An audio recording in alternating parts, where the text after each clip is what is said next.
Media మిత్రులకు నమస్కారం. ఫిబ్రవరి 27వ తారీఖున 70 వార్డులో అక్రమ కట్టడాలపై ఒక దినపత్రికలో మా మీద బేడ ప్రచారం మొదలైందని మాకు ఆందోళన కలిగి ఈరోజు ప్రెస్ మీట్ పెట్టడం జరిగింది. గతంలో మేము ఎప్పుడు కూడా అక్రమ కట్టాలు కట్టబడిన వారి దగ్గర కానీ పేదవారి దగ్గర కానీ వసూలు చేయడం మా ప్రభుత్వానికి కానీ మేము గవర్నమెంట్లో ఉన్నప్పుడు కానీ లేనప్పుడు కానీ, అలాగే గతంలో మా మదర్ ఫాదర్ ఇద్దరు కూడా మాజీ కౌన్సిలర్గా పనిచేశారు. వాళ్ళ దగ్గర నుంచి కూడా మేము ఎప్పుడు కూడా ప్రజల దగ్గర డబ్బులు దండుకోవడం మాకు అలవాట్లేదు. అయినా కూడా పేపర్లోనే మేమేదో డబ్బులు దండుకున్నామని మా ప్రతిపక్ష పార్టీలు అధికార పార్టీలు కలిపి వాళ్ళ దగ్గర లక్షల్లో డబ్బులు తీసుకున్నామని మా మీద ప్రచారం జరిగింది.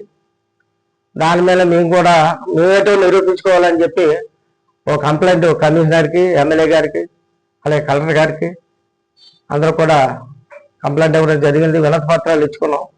మేము ప్రూవ్ చేసుకున్నామని. మా 70 వార్డులో డ్రైవర్స్ కాలనీ మంగళవారం సొంత దగ్గర గుడి అని నేను క్లియర్గా నేను చెప్పలేను, కానీ గ్రామ కంఠంలోని గతంలో సాంబ్ వ్యక్తి అక్కడ నిర్మాణం చేశాడు, షాపులు కట్టాడు. ఆ వైసీపీ గవర్నమెంట్లో నేను అడ్డుకోవడానికి ప్రయత్నం చేస్తే వాళ్ళ ప్రభుత్వాన్ని అడ్డు పెట్టుకొని దాన్ని ఆ కట్టడం చేసి మళ్ళీ ఇప్పుడు ఆ పక్కన ఉన్న ప్లేస్లోనే మా గుడికి గ్రామ కంఠానికి సంబంధించిన ప్లేస్లో ప్రాపర్గా డాక్యుమెంట్ ఏమి కూడా లేకుండా వాళ్ళ ఇష్టానుసారంగా కన్స్ట్రక్షన్ చేస్తూ 4 అంతస్తులు వేశారు. దాన్ని మరి అధికారులు కళ్ళు మూసుకొని వాళ్ళకి పర్మిషన్ ఇచ్చారో ఏమి ఇచ్చారో తెలీదు. అతను కూడా నేను గతంలో కనుక్కోవడం జరిగింది. బాబు, నీకు ప్రాపర్ డాక్యుమెంట్ ఉంటే కట్టు, లేదంటే మా మీద లేనిపోయిన ప్రచారాలన్నీ జరుగుతున్నాయి. మరి ప్రతిపక్ష పార్టీలో ఉన్నవాడు ఏమైనా రూపాయలు తిన్నాడేమో మాకు తెలీదు. మేమైతే కూడా ఎవరి దగ్గర కూడా ఎప్పుడు డబ్బులు తీసుకోవడం మాకు చేత కాదు. మాకు చేతనైతే సాయం చేస్తాం తప్పితే ప్రజల దగ్గర డబ్బులు వసూలు చేసే పద్ధతి మా దగ్గర లేదు. మేము కానీ మా కార్యకర్తలు, మా నాయకులు కానీ ఎప్పుడు కూడా అటువంటి చెడ్డ పేరు మాకు లేదు. ఈరోజు ఎందుకని వచ్చిందో మేము ఆందోళన చెంది ఇవాళ ప్రెస్ మీట్ పెడుతున్నాం.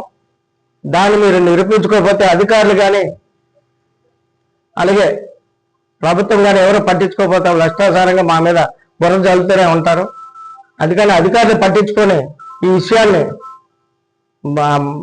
తేల్చాల్సిన విషయం ఎంతైనా ఉందని చెప్పేసి నేను అధికారులకి, నాయకులకి, అలాగే మా అధికారంలో ఉన్న మా ఎమ్మెల్యే గారికి అందరూ కూడా మేము విన్నపించుకుంటున్నాం. లెటర్ ద్వారా కూడా వాళ్ళందరికీ కూడా చెప్పాం. అధికారులు దీన్ని మరి లాస్ట్ గ్రీవెన్స్లో ఇచ్చినది 1 వీక్ అయింది, కానీ ఈ రోజు వరకు కూడా వాళ్ళు దాని మీద యాక్షన్ తీసుకోలేదు. ఏసీపీ గారు కానీ లేకపోతే మా టౌన్ ప్లానింగ్ వాళ్ళు వీళ్ళందరూ కూడా ఈ విషయమై వాళ్ళు గట్టిగా చర్యలు తీసుకొని వాళ్ళకి మా అక్రమ కట్టడం పైన వాళ్ళందరూ కూడా ఏదో ఒక విషయం తేల్చవలసిన విషయం అంతైనా ఉందని చెప్పేసి సభాముఖంగా మేము తెలియజేసుకుంటున్నాం. ఎమ్మెల్యే గారికి కూడా మేము వినతి పత్రం ఇచ్చాం. ఎమ్మెల్యే గారు కూడా దీని మీద స్పందించి నేను కూడా మా అధికారులకు చెప్పి నేను ఈ కార్యక్రమాన్ని ముందుకు తీసుకెళ్తామని చెప్పారు. ఎట్టి పరిస్థితుల్లో కూడా అధికారులు ఈ విషయం తెలుసుకోకపోతే మీ మీద కూడా మేము కలెక్టర్ గారికి వినతి పత్రం ఇస్తామని చెప్పేసి సందర్భంగా తెలియజేసుకుంటూ సెలవు తీసుకుంటాం.